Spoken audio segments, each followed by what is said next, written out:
Célébré dans le but de sensibiliser la population sur le droit de gaucher contre la stigmatisation et la discrimination, le 13 août est une occasion de rappeler la normalité dans le fonctionnement de ces personnes. En marge de la journée internationale des gauchers, dans une approche sanitaire, Dr Kalimanzanzou explique que ce phénomène gaucher est dicté au niveau du cerveau. Les personnes usant de gauche se voient leur cerveau comme monté, les cerveaux motrices des membres dans les sens opposés par rapport à la majorité. C'est un problème de la prédominance. Le cerveau a ce qu'on appelle deux hémisphères, donc deux moitiés. Pour les droitiers, c'est l'hémisphère gauche qui prédomine. Et normalement, c'est celui-là qui prédomine chez la plupart des patients, des personnes.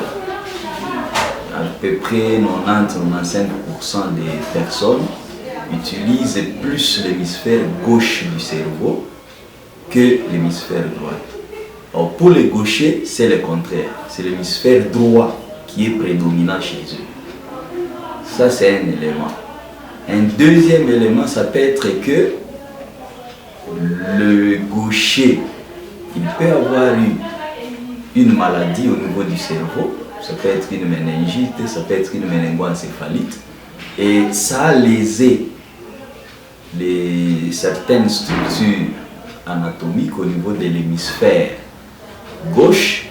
Et c'est comme ça que son hémisphère droit devient plus prédominant que l'hémisphère gauche. Et il devient comme ça gaucher.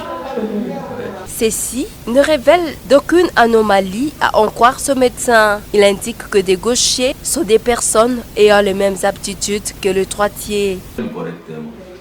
Et d'ailleurs, vous allez voir que même le gaucher, quand il utilise sa main gauche pour écrire, il écrit très facilement. Mais quand vous allez lui demander d'écrire avec la main droite, il écrit très lent. Qui naissent comme cela, ce n'est pas une anomalie, mais ils sont nés comme cela et c'est ça leur façon d'être. Pour sa part, le père Jean-Marie Ouaïvouta, psychologue clinicien, appelle la société à éviter de stigmatiser ces personnes ou de les décourager à développer l'usage de membres gauche. Pareil pour les mythes portés autour de ces phénomènes. Avec l'aspect d'être gaucher, c'est une fausse conception sociale qui pense que la personne qui est gaucher est anormale.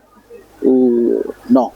Je crois qu'il faut corriger tout simplement cette vision-là, comprendre que, et d'ailleurs ils ont encore beaucoup plus une autre grande capacité que les autres n'en ont pas. Vous allez remarquer que, prenez l'exemple des joueurs qui font le foot. Ce sont des très bons joueurs qui jouent avec le pied gauche, comparativement à d'autres. C'est une erreur profondément pédagogique. Si un enseignant oblige un enfant gaucher d'écrire avec la main droite, c'est une erreur vraiment grave. Minoritaires et mal vus dans certains pays, les gauchers sont parfois considérés comme maladroits. Un paradoxe levé par ces deux intervenants.